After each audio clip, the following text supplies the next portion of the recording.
Hello everyone, आप सभी लोगों का स्वागत है। आज हम लोग बात करने वाले हैं मॉडर्न हिस्ट्री में टारगेट बेस जो चल रही है उसमें यूरोपीय कंपनियों का भारत आगमन पर चर्चा करेंगे। तो आज डिस्कशन टॉपिक कौन कौन सा है जिस पर हम लोग चर्चा करने वाले, तो सबसे पहले देखेंगे यूरोपीय कंपनियों का आगमन भारत में कैसे होता है, उसके समान परिचय को देखेंगे। दूसरे टॉपिक में देखेंगे यूरोपियों द्वारा प्रमुख खोज कौन कौन सी की गई थी उस दौरान।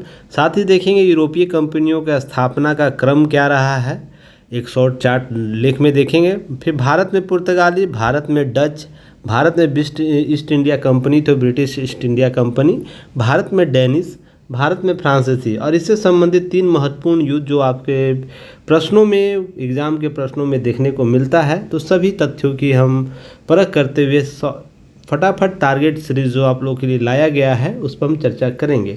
भारत में यूरोपीय बस्तियों का प्रमुख केंद्र कौन था 1498 से लेकर 1739 तक, जिससे आपको प्रश्न लगातार पूछे गए हैं, इस टॉपिक को भी कवर किया जाएगा। और लास्ट में एक समरी के तौर पर प्रमुख घटनाक्रम आप लोगों के सामने रखा जाएगा, जिसमें आप प्रीफेस के तौर पर इसे देख पाएंगे, समझ पाएंगे। तो आगे बढ़ते हैं और देखते हैं। सबसे पहले आपको युक्ति है, इसका जो सपोर्ट है वो बनाए रखना है। लाइक शेयर सब्सक्राइब जरूर कीजिएगा। विभिन्न प्लेटफॉर्म में हमसे जुड़ने का टेलीग्राम, आपको व्हाट्सएप चैनल है, यूट्यूब चैनल है, फिर इंस्टाग्राम पोस्ट है और फेसबुक, सभी माध्यम से आप जुड़ सकते हैं, हमसे संपर्क कर सकते हैं। तो ज़रूर हमें बनाइएगा। नास्ट के तौर पर हम लोग इस तरीके से देखेंगे कि यूरोपीय कंपनियों का आगमन समान परिचय के तौर पर जब हम देखते हैं तो सबसे पहले याद रखना है 15वीं से लेकर 19वीं जो शताब्दी थी, 19वीं शताब्दी, उसके बीच के मध्य तक यूरोप में आंतरिक रूपांतरण का युग रहा। अर्थात आर्थिक रूपांतरण किस रूप से, कि आर्थिक रूपांतरण उस समय गति प्रगति इसके पास हो रही थी, हम या इस तरह करें हम इसे उद्योगीकरण का दौर भी चल रहा था। जो उद्योग लगाए गए थे उसकी ब्रिटेन में जो छोटा सा देश जो था उसमें खपत की मात्रा से कहीं अधिक था। जो खपत हो रहे थे, मान लीजिए 100 का डिमांड है और वो उत्पादन उस कॉल में वो 500 कर रहे हैं, तो 400 मात्रा का खपत कहाँ होगा, उसके लिए नए बाज़ारों की खोज हो रही थी, नए स्थलों की खोज हो रही थी। और उस दौरान जो शासक वर्ग था इसे सपोर्ट भी कर रहा था। इस कालखंड में विभिन्न देशों में अपने उपनिवेश बसाए गए। यही कालखंड जो था आपको नवीन नवाचारी प्रौद्योगिकी ने क्या किया, व्यापार और बाज़ारों में विस्मयकारी और तीव्र वृद्धि की दर्ज की, जिसके आधार पर लोगों का विस्तार अन्य क्षेत्रों में हुआ। पहले आपको यूरोप में देखने को मिलता है, यूरोप के बाद अफ्रीकन कंट्री में जाता है, यहाँ से कुछ पार्ट आपको अमेरिका में जाता है, और कैप एंड हुड होके हुए आपको कहाँ से, अफ्रीकी का जो सबसे न्यूनतम पॉइंट है, जो तट है, वहाँ से होते हुए आपको फिर आपको भारत और उसके बाद दक्षिण पूर्व एशिया के क्षेत्रों में देखने को मिलता है। तो इसके बीच का जो कालखंड है वही आपको यूरोपीय कंपनियों का आगमन का काल देखने को मिलता है। इसका ही परिणाम था रहा कि यूरोपीय जो उपनिवेशिक शक्तियां क्या हुई, नवीन विकल्पों की खोज में अपने मूल व्यापारिक क्षेत्रों, अर्थात यूरोप का जो मूल व्यापारिक क्षेत्र था वहाँ से इतर हटकर एशिया और अफ्रीकी महाद्वीपों की ओर बढ़ा। तो इसके लिए ध्यान रखिएगा, 2 तरीके से, एक स्थल मार्ग से भी लोग आए और एक जल मार्ग से भी लोग आए थे। तो इस तरीके से पूरा विश्व में अपने उपनिवेश को बढ़ाने का प्रयास किया, अपने क्षेत्रों का बढ़ाने का प्रयास। इसके लिए होड़ मच गई पूरा यूरोपीय कंट्रियों में। जिसने आपको औद्योगिकरण के लाभ लिए थे उसने क्या किया, पूरे यूरोप को इस होड़ में झोंक दिया, जहां पर नए नए क्षेत्रों का विकास, नए नए क्षेत्रों की खोज होने लगी। उसी क्रम में देखते यूरोपीय कंपनियों का व्यापारिक विस्तार पीछे के मूल तत्व निम्न थे। इसका व्यापारिक जो विस्तार हुआ, अन्य क्षेत्रों में लोग यूरोप से बाहर निकल के जब बाहर जाने लगे, उसका मूल कारण था।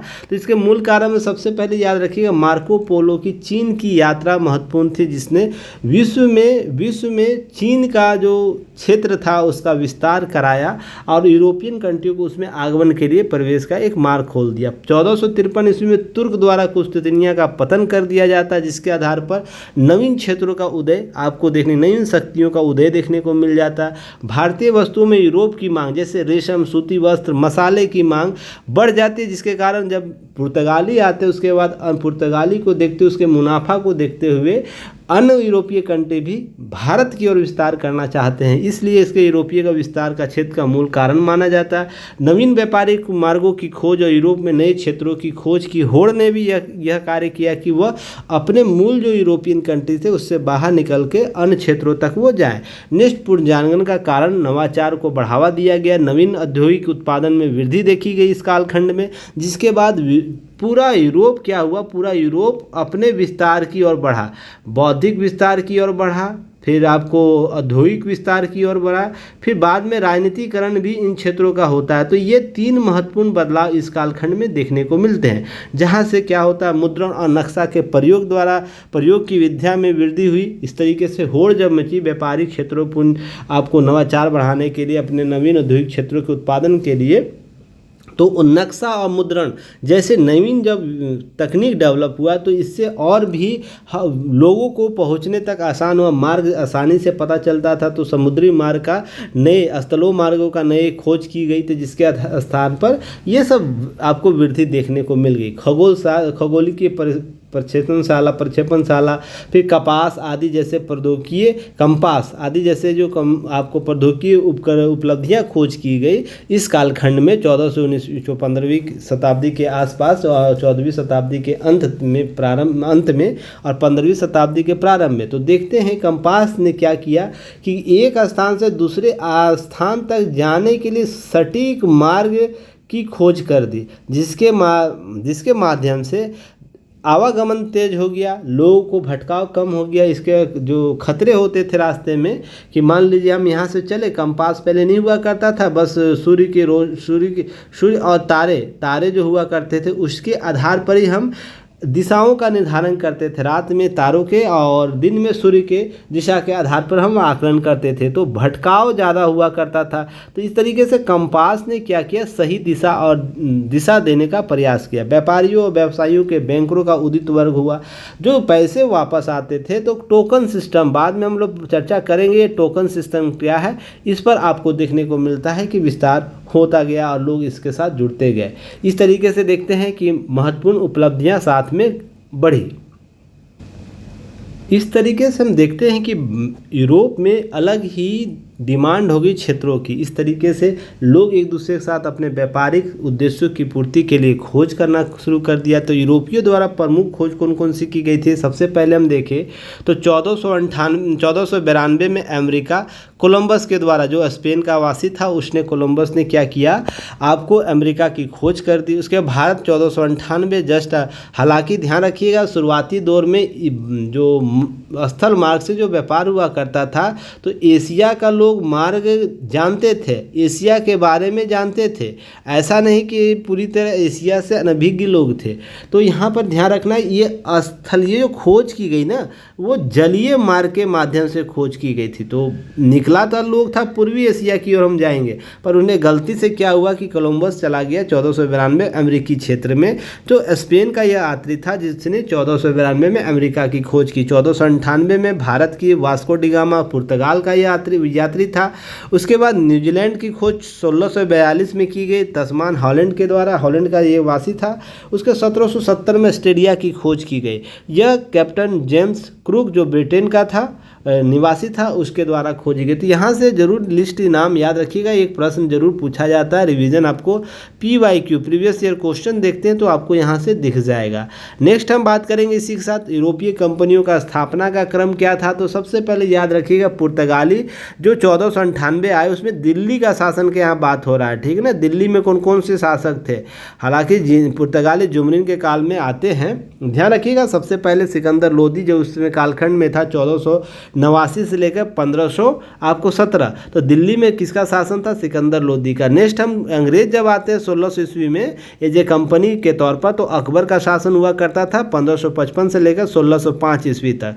फिर उसके बाद नेक्स्ट है डच आते हैं जो नीदरलैंड के थे, उन्हें 1606 में जब भारत आते हैं तो उस समय भी अकबर का शासन था 1556 से 1605 ईस्वी के बीच में। डेनिश जब 1616 में आते हैं तो जहांगीर का शासन हुआ करता था और 1605 से 1627 तक जहांगीर ने में शासन किया था दिल्ली के शासक के तौर पर। अब इसके बाद ध्यान रखिए फ्रांसीसी आते हैं तो 1664 में आते हैं, वो औरंगजेब के काल में आते हैं 1658 से 1707, जो अपना शासनकाल दिल्ली मुगल का शासनकाल जिसे हम कहते हैं उसके शासनकाल में ये लोग आए थे। तो यहाँ से एक लिस्ट याद रखिएगा, प्रश्न यहाँ से पूछे जा चुके, यहाँ से भी एक प्रश्न पूछे जा चुके। अंग्रेज किसके शासनकाल में आया, अंग्रेज का जो प्रतिनिधि था वो किसके शासनकाल में आया। तो इस तरीके के प्रश्न आपके पूछे जाते। तो स्थापना आगमन के समय दिल्ली में कौन शासक था, यहाँ से भी प्रश्न पूछे जा सकते हैं। तो इसे याद रखना है, आने वाले एग्जाम में आपसे काम देगा। तो चलिए हम एक एक करके सारे आपको कंपनियों के बारे में देखते। ईस्ट इंडिया कंपनी पुर्तगीज सबसे पहले है, तो पुर्तगाली का लोगो याद रखिएगा। देखिए सबसे पहले याद रखना है केप ऑफ गुड होप का रास्ता, जो वास्को डी गामा मई 1498 में कालीकट पहुंचा। देखिए यही आपको यहाँ से पुर्तगाल से वो निकलते हुए यात्राओं को करते हुए क्या किया, आपको देख रहे हैं यात्रा। जब तीर आपको इधर से देखिए कि सबसे पहले ध्यान रखना, पहले यहाँ आता है कैप वेड्रा के पास आता है, उसके बाद यह घूमते फिरते आपको केप ऑफ गुड होप के पास आता है। उसके बाद देखिए तीर का निशान बनाया होगा ऐसे ऐसे, तो वो आने का रास्ता, वो जाने का रास्ता है इस तरीके का बनाया है, जो कैसे शॉर्टकट लेता है। तो इस तरीके का रोड मैप आपको याद रखना है कि वो आया कैसे गया कैसे। इस तरीके से एक प्रश्न के तौर पर आपको प्रश्न पूछा जा सकता है। इस यात्रा में भारत आने के रास्ते की खोज हुई, जिसने भारतीय इतिहास की दिशा में को गहरे रूप से प्रभावित किया। पहले क्या होता था, यूरोप में अगर व्यापारी करना होता तो आपको याद होगा प्राचीन सिल्क मार्ग, उसी के रास्ते से व्यापार हुआ करता था। तो उसके समय बहुत ही अलग अलग तरीके की समस्या थी, जिसमें आपको लुटेरों की समस्या थी, यह गर्म क्षेत्रों से होकर जाता था तो सर्वाइवल की भी समस्या हुआ करती थी। इसलिए ऐसे रास्ते की खोज की जा रही थी जो सस्ता हो और तीव्र हो। तो यह ध्यान रखने के लिए आपको रखना होगा ध्यान कि यह रास्ता समुद्र रास्ता सस्ता था और कहीं ना कहीं सुरक्षित भी था। हालांकि कालांतर में और भी जो प्रतिद्वंदिता बढ़ी, उस समय स्थितियाँ बदल गई। फिलहाल आपको यही समझना है कि उस समय इसी संदर्भ में चीज़ों की खोज हो रही थी। इस नए मार्ग की खोज में वास्को डी गामा का पथ प्रदर्शक तो कौन था, आपको अहमद इब्न मजीद। आपको देखिए यहाँ से कितने बार प्रश्न पूछा जा चुका है एग्जाम में, अहमद इब्न मजीद के बारे में PYQ के तौर पर अगर देखते हैं तो आप इसे जरूर देखिएगा। अब मैं बार बार PYQ का नाम लेता हूँ तो इसका अर्थ यह हुआ कि प्रीवियस ईयर क्वेश्चन को देखना है, ना कि आपको कुछ और देखना है। प्रीवियस ईयर में आप क्या देख सकते हैं, घटना चक्र का जो बुक आता है, जो सभी UPSC से लेकर PCS तक के चीज़ों को कवर करता है, उसके प्रश्नों को आप वहाँ कवर कीजिएगा। साथ में BPSC का आप एक अलग से ले लीजिएगा, जहाँ पर BPSC केवल BPSC की चर्चा होगी। दोनों को रेफरेंस बुक के तौर पर करेंगे ताकि आपका PYQ नहीं छूटे। पुर्तगाली पढ़ रहे हैं तो पुर्तगाली का PYQ निकाल लीजिएगा, उसको कवर कीजिएगा। क्लियर है। इसके आगे हम बात करें तो समझने का प्रयास, तो आगे हम लोग देखते हैं। सबसे पहले समझने का प्रयास करेंगे इसमें वास्को डी गामा जो कालीकट के कपक डाबू, ध्यान रखिएगा इसका नाम और भी मिलता है, कपक डाबू नामक बंदरगाह में, जहां का शासक कौन था, जेमोरियन था, उसका स्वागत किया। कालीकट हमेशा आपको प्रश्न पूछता है, अगर इससे डीपली पूछे तो इसका नाम याद रखना है, ठीक है ना। इसके आगे जब हम बात करते हैं, देखते हैं नोट के तौर पर, तो यहाँ पर कुछ चीज़ें, जमरून एक हिंदू शासक हुआ करता था। कौन सा शासक हुआ करता था, हिंदू। जो जमरून शब्द उसका पैतृक उपाधि हुआ करता था। तो यह याद रखना, जमरून एक हिंदू शासक था। प्रश्न यहाँ से पूछे हैं। इसी तरह का अगर हम बात करें कालीकट की बात करें तो देखिए यह कहाँ पर है। कालीकट आपको केरला के एक पश्चिमी जो आपको तट है, पश्चिमी तट माना जाता है, वो केरला के क्षेत्र में आता है। वह केरला कालीकट के तट पर आता है जब वास्को डी गामा। उसके बाद जमरून उसका स्वागत करता है, उसके बाद वो यहाँ से मसाले लेकर जाता है। तो इस तरीके से वास्को डी गामा भारत में लौटते समय बड़ी संख्या में मसाले ले गए, जो यूरोप में, ध्यान रखिएगा यहाँ पे एक टर्मिनोलॉजी याद रखिए, यूरोप में जो इसका व्यापार 60 गुना मुनाफा कमाया। जो यहाँ से लेके गया पुनः यूरोप में ना, तो 10 रुपया अगर वो लगाया था यहाँ पर मसाले के लिए, अगर मैं अभी के वर्तमान में बात करूँ 10 रुपये, तो उसने 60 गुना आपको इसका मुनाफा कमाया। तो सोच लीजिए 10 का 60 गुना कितना हुआ, 600, आपको कितना हो गया, ₹600 आपको इसका कमाया। तो इस तरीके से समझिए कितना मुनाफा हुआ। तो यह जो होड़ मची इसके बाद ना कि जो मसाले आ रहे हैं भारत से, वास्को डी गामा पुर्तगाल का एक यात्री था, उसने जो लाया है वो इतना मसाला, क्योंकि वो ठंड प्रदेश के तौर पर भी जाना, वहाँ प्रिवेश किया जाता था खाना को, मीट को, खाने को। तो क्या होता था कि गर्म मसालों की आवश्यकता हो जाती थी, नया स्वाद था, लोग ने इसका डिमांड इतना किया कि सभी यात्री इसे प्राप्त करने के लिए इस तरीके से अपने उपनिवेश को बढ़ाने का प्रयास किया। वास्को डी गामा पुनः कब आता है दोबारा? 1502 में भारत आया। और ध्यान रखिए पुर्तगालियों ने अपनी पहली फैक्ट्री 1503 में कोचीन में स्थापित किया, 1505 में कुन्नूर में स्थापित किया। तो याद रखना है कोचीन और कुन्नूर, देखिए यहाँ पर नाम है दोनों का, इस तरीके से याद रखना है। तो आपसे प्रश्न पूछ सकता है तीनों का दिशा के बारे में। अगर हम कालीकट से जाएं दक्षिण किस तरह होगा? पूरब इधर हो गया, पश्चिम उधर हो गया, उत्तर इधर हो गया, दक्षिण। तो आपसे प्रश्न पूरब पूछ सकता है, उत्तर पूछ सकता है, दक्षिण, तो उसी के अनुसार उत्तर देना है। दिशा के आधार पर प्रश्न पूछा जा सकता है। वास्को डी गामा आते या पुर्तगाली आते तो सबसे पहले उनके विस्तार का क्रम पूछ सकता है, कालीकट, कोचीन या कुन्नूर। तो इस तरीके से देखना है, पहले कालीकट आता है, फिर कोचीन आता है, फिर कुन्नूर आता है। तो इस तरीके से आपको याद रखना है। चलिए आगे हम बात करें। वास्को डी गामा तीसरी बार भारत 1524 से ईस्वी में पुर्तगाली गवर्नर बनकर आता है। और उसके बाद यहाँ पर ध्यान रखिएगा दिसंबर 1524 ईस्वी उसकी मृत्यु भारत में होगी और कोचीन में ही से दफना दिया गया। तो इस तरीके से आपसे प्रश्न पूछा जा सकता है, इसका कब्र कहाँ है वास्को डी गामा? तो कोचीन में आपको 1524 में से दफनाया गया था। इसके आगे बात करें अन्य तथ्य, तो पुर्तगाल के शासक डॉन हेनरिक का नाम याद रखिएगा, हेनरिक का। डॉन हेनरिक ने क्या किया? भारत में व्यापार के नियंत्रण स्थापित करने के लिए समुद्री मार्ग खोजने के लिए आदेश दिया था। और डॉन हेनरिक ध्यान रखिए को खोजों की रुचि के कारण से हेनरिक द नेविगेटर कहा जाता था। रीजन उसके पीछे इसने इतना प्रोत्साहन दिया ना अपने क्षेत्रों को विस्तार करने के लिए कि इसने औने पौने दाम पर चीज़ों को देना शुरू कर दिया कि आप जाइए। मान लीजिए कि यात्री बोलता था कि हमको खोज करनी है, तो खोज करनी है तो भाई ठीक नहीं, इसके लिए पैसे चाहिए ना, पैसे चाहिए। तो यह जो शासक हुआ करता था वो पैसे इसको दिया करता था। आपको क्या करना, यूरोप से बाहर जाके खोज करनी है। और किस लिए खोज करनी है? तो दो कारक महत्वपूर्ण थे, एक बाजार के कारण और दूसरा क्षेत्र विस्तार के कारण। हालांकि ध्यान रखिए इसलिए इसे नेविगेटर के तौर पर इसने इतना प्रोत्साहन दिया कि लोग इसके लिए देश से बाहर निकलने को तैयार हो गए। अब याद रखिए पेट्रो अल्वारेज कैब्राल जो ब्राज़ील की खोज की के लिए बार्थोलोम्यू डियाज के नेतृत्व में 1500 से अधिक लोग एक जहाजी बेड़े को भेजा था। इतना बड़ा बड़ा बेड़ा भेजा जाता था, सोच के देखिए 1500 लोग एक जहाज में बैठे हुए हैं, अलग अलग, एक सबसे बड़ा जहाज होगा, छोटा जहाज होगा, इससे काफिला के तौर पर लोग गए निकले, जहां पर आपको ब्राज़ील की खोज भी आपको की जाती। इसी तरीके से केप ऑफ गुड होप जो नाम दिया, केप ऑफ गुड होप तूफानी अंतर्द्वीप के रूप से इसे जाना जाता था। अफ्रीका के अंतिम किनारे की खोज 1487 ईस्वी में बार्थोलोम्यू डियास जो पुर्तगाली ने ही किया था, पुर्तगाल के जो वासी था, इसी के द्वारा आपको कर दिया गया था, डियास के द्वारा। तो ध्यान रखिएगा बार्थियो जो डियाज था, बार्थियो डियाज के नेतृत्व में जब इसकी खोज की गई थी तो उसके बाद पुर्तगाली को यहाँ तक आने का रास्ता पता था, अफ्रीका तक आने का, केप ऑफ गुड होप, पर इसके आगे तक जाने का रास्ता नहीं था। तो जो वास्को डी गामा का जो रास्ते दिखाए ना जो यात्री, वो यहाँ से रास्ता दिखाया ना कि यहाँ से रास्ता दिखाया था। तो ये याद रखना आपको। तो इस तरीके से आपको पीटी फैक्ट में चीज़ें याद रहनी चाहिए। चलिए आगे हम बात करें। 8 जुलाई 1497 ईस्वी को पुर्तगाली captain Vasco D gamma Bharat की खोज को निकला और 98 में आपको भारत पहुंच भी जाता है। समुद्री मार्ग की खोज का भारत पहुंचने वाला पहले यूरोपीय कौन था? पुर्तगाली। समुद्री मार्ग के माध्यम से, ध्यान रखिएगा, समुद्री मार्ग के किसकी खोज की थी? भारत आने के रास्ते का, ना कि भारत की खोज की थी। यह आपसे प्रश्न पूछा जाएगा तो टेक्निकली आपको ध्यान रखना है। इंटरव्यू में जब इस प्रकार के प्रश्न पूछे जाएंगे तो फंसिएगा मत।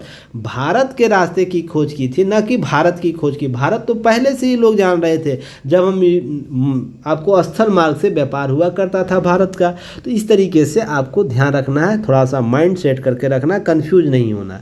चलिए आगे हम बात करें फ्रांसीसी। अगर हम बात करें फ्रांसीसी पुर्तगाली जो गवर्नर थे उसकी बात करें तो सबसे पहले जो है फ्रांसिस्को डी अल्मीडा का नाम सबसे महत्वपूर्ण, जो 1505 से 1509 ईस्वी तक रहा। यह पुर्तगाल का प्रथम गवर्नर जनरल था पुर्तगाली साम्राज्य का। तो इसे शांत जल की नीति, ब्लू वाटर पॉलिसी अपनाया था। ध्यान रखिएगा, शांत जल की नीति। आपको यहाँ से प्रश्न पूछे गए हैं, PYQ अगर पलटते होंगे तो यह प्रश्न आपको मिल जाएगा, तो आपको याद कर लेना। यह देखिए रिवीजन बैच है, टारगेट बैच है, इसलिए यहाँ पर डीप हम लोग नहीं जाएंगे, नहीं तो जाना कहीं और निकल हम लोग कहीं जाएंगे। तो कम से कम आपको ये सब, मुझे पता होगा कि ये सब चीज़ें आपको पता होगी कि आप लोग पहले से पढ़ रखे, नहीं पढ़ रखे कमेंट सेक्शन में मुझे बताइएगा, विस्तार से मैं चीज़ों को वहाँ पर मैसेज कर दूंगा। चलिए आगे हम बात करेंगे। अल्मीडा ने 1509 ईस्वी में मिस्र, तुर्की एवं गुजरात के संयुक्त नौसेना को पराजित किया। तो आपसे यहाँ प्रश्न पूछा जा सकता है, अल्मीडा ने 1509 में किसकी संयुक्त नौसेना को क्या किया, पराजित किया? तो मिस्र, तुर्की और गुजरात की जो सेना थी उसको इस दौरान उसने क्या किया, अपनी स्थिति को मजबूत किया पराजित कर कर। जब तक आप समुद्री प्रभुत्व रखते हैं आप भारत पर नियंत्रण रखेंगे, और यदि आप ऐसी शक्ति नहीं रखते हैं तो आपको समुद्री तट पर किला उपलब्ध नहीं होगा। यह किसका कथन है? फ्रांसिस्को डी अल्मीडा का। तो इस कथन को याद रखिएगा आप लोग, क्योंकि इसने स्पष्ट कर दिया भारत जैसे क्षेत्रों में अगर हमें शक्ति स्थापित करनी है तो सबसे पहले हमको समुद्र का राजा होना पड़ेगा, और जो जितनी अधिक समुद्री शक्तियां उभर कर सामने आएगा वही आपको उपनिवेश भी बसा पाएगा। इसलिए देखते हैं उस दौरान इसके कथन के बाद, पुर्तगाली आगमन के बाद समुद्री यात्रा करने वाले बड़े बेड़े, जहाजी बेड़े का निर्माण होने लगा, सेना का निर्माण होने लगा। तो इस तरीके से जो सबसे शक्तिशाली हुआ करता था समुद्र पर वही चुंगी वसूल करता था। चुंगी अर्थात उस रास्ते पे आने जाने का टैक्स। जैसे हम लाल सागर अभी जाते हैं ना, स्वेज नहर होकर जाते हैं एशिया से यूरोप की तरफ, तो आपको चुंगी देना पड़ता है ना, इसी तरीके से आपको ध्यान रखना है, ये चुंगी देने का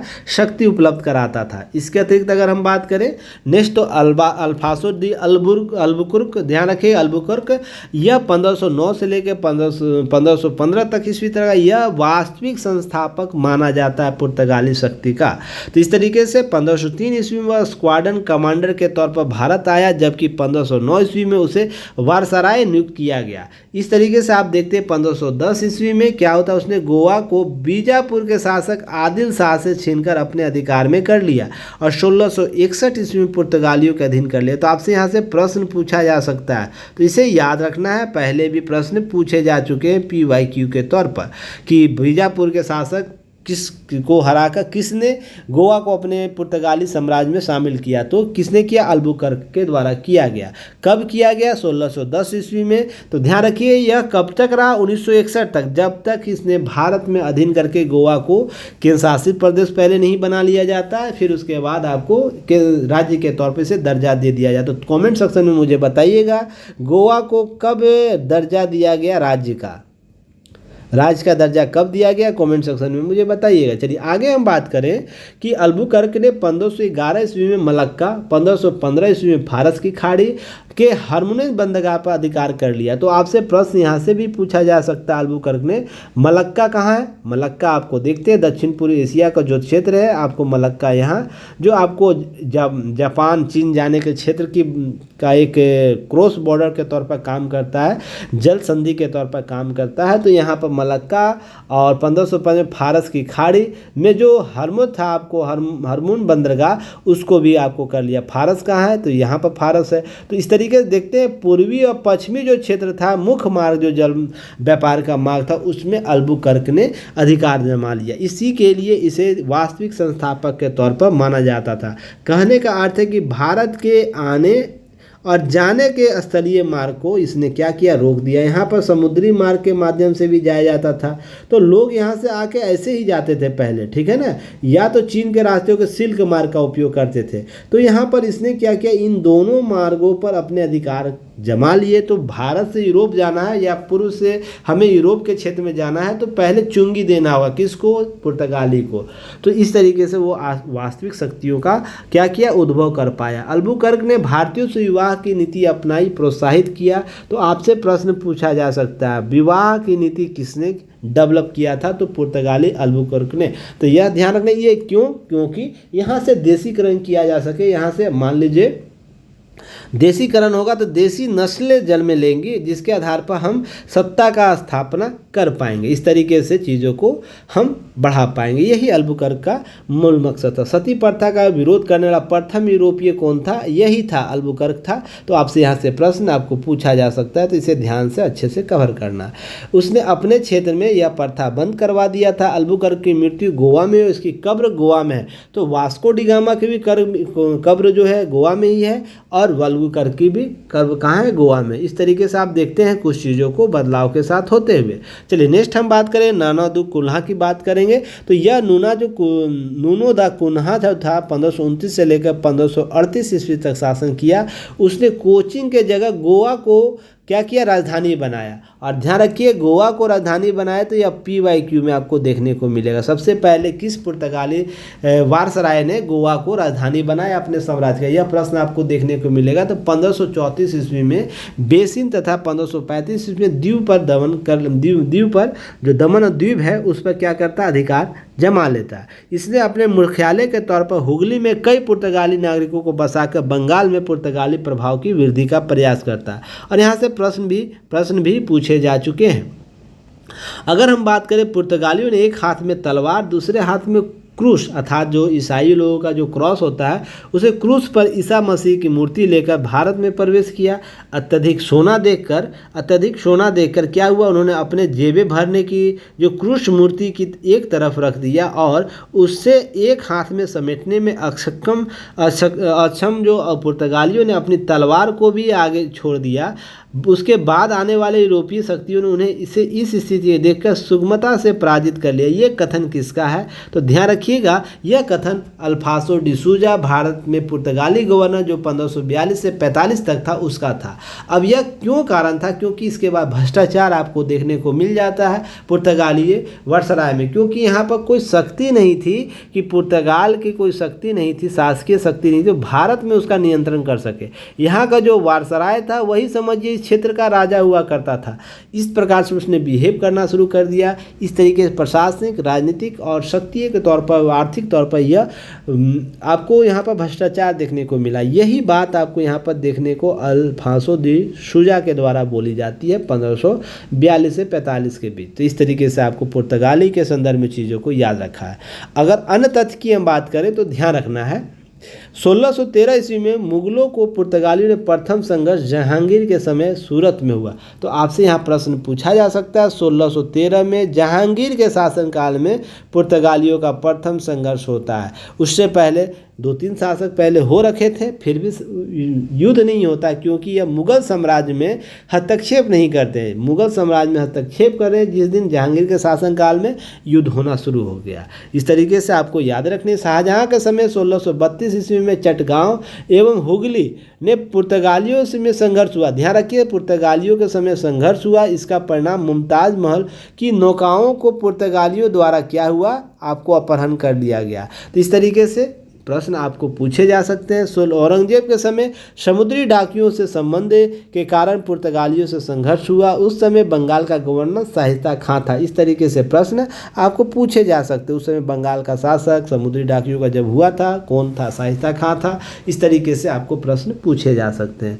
अगर हम इसके अतिरिक्त बात करें, 1661 ईस्वी में ब्रिटिश सम्राट जो चार्ल्स द्वितीय का विवाह पुर्तगाली राजकुमारी कैथरीन से होता है, और पुर्तगालियों ने बम्बई द्वीप को ब्रिटेन में दहेज के तौर पर दे देता है। पुर्तगालियों को किस द्वीप को? बम्बई को दहेज के तौर पर ब्रिटेन को मिल जाता है, क्योंकि वहाँ के चार्ल्स सेकंड का विवाह पुर्तगाली राजकुमारी कैथरीन से होता है। तो दहेज के तौर पर यहाँ के उपनिवेश आपको मिल जाते हैं। इस तरीके से बम्बई द्वीप पर जो सत्ता स्थापित हुआ आपको पुर्तगालियों को हो जाता है।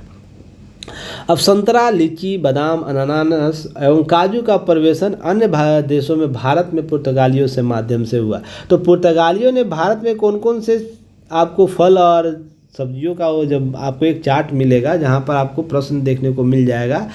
कि किसने भारत में इन फसलों को लाया। तो संतरा, लीची, बादाम, अनानास, काजू का जो प्रवेश कराया था किसने कराया था? पुर्तगालियों ने ही कराया था। अब इस तरीके से जहाज निर्माण में प्रिंटिंग प्रेस 1556 ईस्वी में स्थापना भारत में पुर्तगालियों ने प्रारंभ की। भारत में गोथिक जो स्थापत्य कला था का आगमन पुर्तगालियों के माध्यम से होता है। तो चलिए क्वेश्चन बताइएगा, मैं आगे इस कला के बारे में चर्चा करूँगा।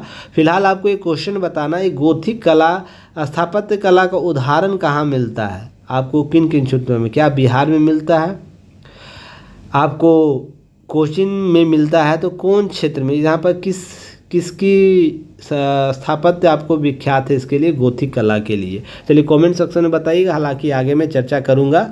अब डच ईस्ट इंडिया कंपनी के बारे में बात करें तो ध्यान रखिए, डच ईस्ट इंडिया कंपनी तो सबसे पहले डच में हॉलैंड या नीदरलैंड का ये निवासी हुआ करते थे। पुर्तगालियों से प्रेरित होकर यह भारत में व्यापार करने आ गए। प्रथम डच यात्री कार्नियस हार्टमैन, जिसे हिस्तमान भी कहते था, जो 1596 ईस्वी में उसने सुमात्रा की यात्रा की और बाद में भारत पहुंच गया। भारत में यह व्यापार करना चाहता। अब 1602 ईस्वी में डच संसद द्वारा United East India Company of Netherland की स्थापना की जाती है।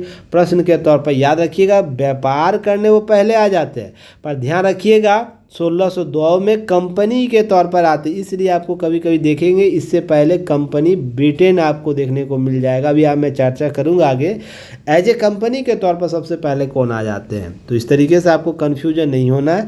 कंपनी को 21 वर्षों के लिए भारत और पूर्वी क्षेत्रों में व्यापार की आज्ञा मिल जाती है। तो आपसे प्रश्न यहाँ से पूछा जा सकता है, अंग्रेजों को 20 वर्षों के लिए मिला था, इसको 21 वर्षों के लिए मिला था पूर्वी देशों के साथ व्यापार करने के लिए, अर्थात पूर्वी एशिया के साथ व्यापार करने के लिए। इस तरीके से आगे बढ़ते हुए 1602 में हम जब बात करेंगे, डच संसद द्वारा पारित उद्घोषणा में डच संयुक्त कंपनी BOC की स्थापना की जाती है, जो एक संयुक्त कंपनियां हुआ करती थी। यहाँ से भी प्रश्न आपको पूछा जा चुका है। वोक जो कंपनी से जैसे बोला जाता था, डचों की एक नवीन प्रकार की व्यापारिक संस्था थी, जिसने क्या, इसका मुख्य कार्यनीति क्या था कि डचों को पुर्तगालियों की व्यापारी सत्ता को तोड़ने में मदद करना था, प्राप्त करना था, मुनाफे और पूंजी पर नियंत्रण करना था। नेक्स्ट उसके निवेश द्वारा स्थायी पूंजी आपको निर्माण करना था। तो यहाँ से आपको प्रश्न पूछा गया है PYQ के तौर पर हम बात करें अगर, तो PYQ में प्रीवियस ईयर क्वेश्चन में आपको यहाँ से प्रश्न पूछा गया है, अस्थायी पूंजी का निर्माण किस कंपनी के द्वारा किया गया? तो डच कंपनी के द्वारा किया गया था। नेक्स्ट हम यूरोपियन कंपनी का आगमन के तौर पर देखें तो ध्यान रखिएगा, 1558 ईस्वी में डचों के पुर्तगालियों ने क्या किया, श्रीलंका से हटा दिया।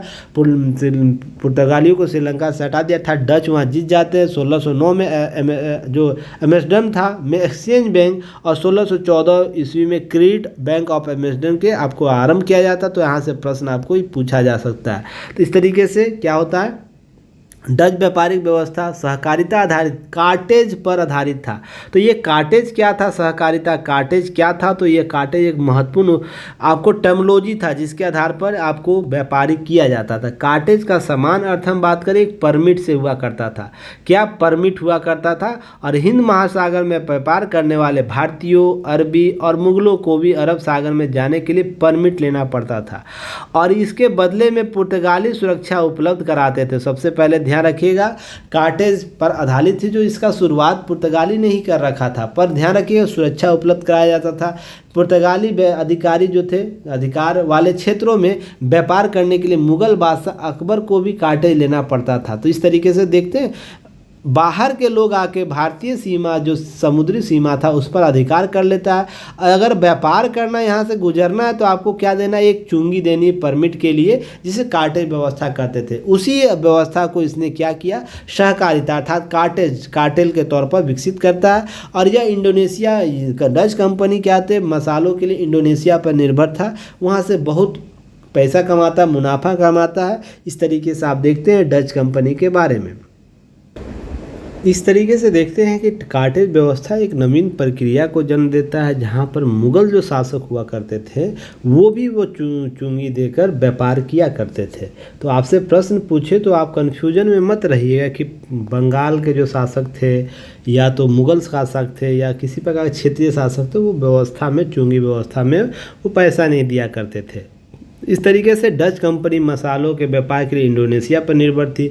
डचों ने भारत में पहले सूती कपड़ा, फिर आपको किस तरह का रेशम, अफीम, सोरा, तो ध्यान रखिएगा सोरा बिहार में भी होता था, बिहार में भी इनके द्वारा डचों के द्वारा सोरा आपको यहाँ से प्राप्त किया जाता है। बाद में उसने भारत में नील और मसालों का भी व्यापार प्रारंभ किया। इस तरीके से नील आगमन के तौर पर भी इसे जाना जाता था डचों को। भारतीय कपड़ों को यूरोप के बाज़ार में पहुंचाने के लिए श्रेय डचों को ही जाता है। बृहद तरीके से जो पैमाने पर डचों को क्या कहा जाता है, यूरोपीय बाज़ार में पहुंचाने का। पहले जो हुआ करता था रईसों के घर तक ही सूती वस्त्र जाया करता था, पर भारतीय कपड़ों को पहुंचाने का श्रेय बाज़ारों में किसका जाता है, श्रेयों का, तो श्रेय डचों को जाता है। अब भारतीय या अरबी जहाज़ों को काली मिर्च और गोला बारूद ले जाने की अनुमति नहीं थी। तो ध्यान रखिएगा, यहाँ से एक प्रश्न आपको पूछा जा सकता है कि भारतीय अरबी जहाज़ों को किसकी अनुमति नहीं दी गई थी कार्टेज व्यवस्था के तहत, तो काली मिर्च और गोला बारूद जो आपको यूरोपीय कंपनी थे उनके द्वारा ही यह काम किया जाता था। इन पर एकाधिकार जमाए रखने के लिए यह महत्वपूर्ण तथ्य आपको याद रखना है। चलिए आगे अगर हम बात करें इसके आगे के महत्वपूर्ण तथ्यों को, तो ध्यान रखिएगा डचों ने अपनी पहली फैक्ट्री कहाँ, मछलीपट्टनम आंध्र प्रदेश में 1605 में स्थापित करता है। तो आपको ध्यान रखना है पीटी फैक्ट्री में आपको जितने कंपनियां हैं आई थी उनके प्रथम फैक्ट्रियां कहाँ कहाँ थी वो एक लिस्ट बनाना। हालांकि मैंने लिस्ट दे रखा है लास्ट में, तो इसे आप लोग कंफ्यूज मत होइएगा, पर फिर भी अपने अध्ययन अध्यापन के लिए लिस्ट जरूर बना के रखिएगा। प्रश्न यहाँ से भी बार बार पूछे जाते हैं।